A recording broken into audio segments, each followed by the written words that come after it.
ស្វាគមន៍មកកាន់ Channel ព្រេងនិទានខ្មែរសូមជូនរឿងក្អែកនិងក្អមទឹកកាលពីព្រេងនាយនៅភូមិដ៏ស្រស់ស្អាតមួយនៃប្រទេសកម្ពុជារដូវប្រាំងបានចូលមកដល់យ៉ាងពេញលេញព្រះអាទិត្យបញ្ចេញកម្ដៅយ៉ាងខ្លាំងធ្វើឲ្យដីប្រេះបាក់ស្មៅស្ងួតរៀង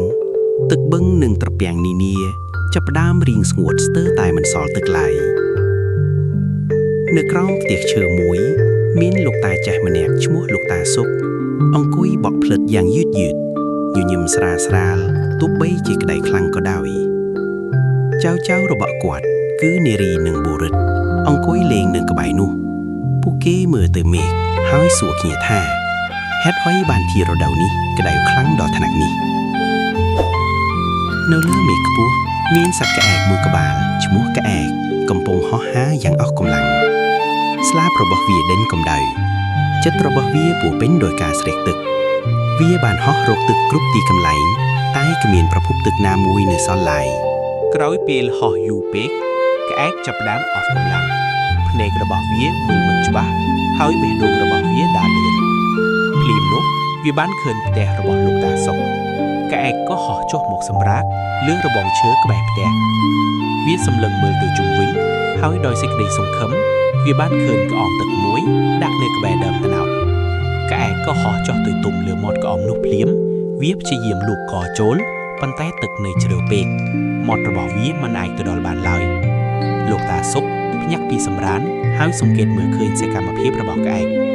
ដោយការចាប់អារម្មណ៍គាត់មិននិយាយអ្វីឡើយគ្រាន់តែសង្កេតមើលយ៉ាងស្ងៀមស្ងាត់ក្អែកមានអារម្មណ៍អស់សង្ឃឹមវាគិតថាប្រហែលជានឹងត្រូវស្លាប់ដោយការស្រេកទឹកប៉ុន្តែជាសត្វដែលមានប្រាជ្ញាវាមិនបោះបង់ឡើយ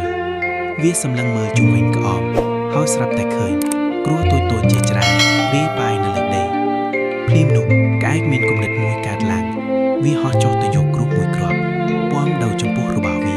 ហើយហោះឡើងទៅលើមាត់ក្អមទម្លាក់គ្រូនោះចូលទៅក្នុងក្អម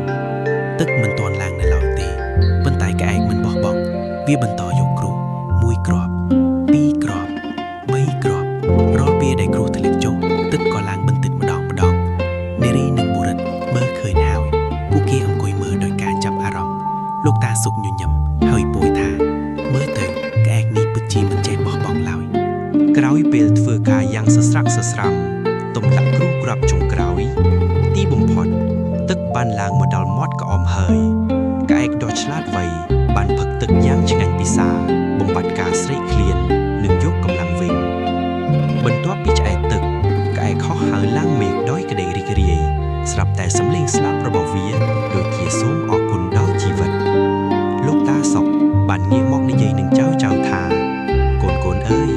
នៅគេជួបបញ្ហាយឺនមិនត្រូវបោះបង់ឡើយ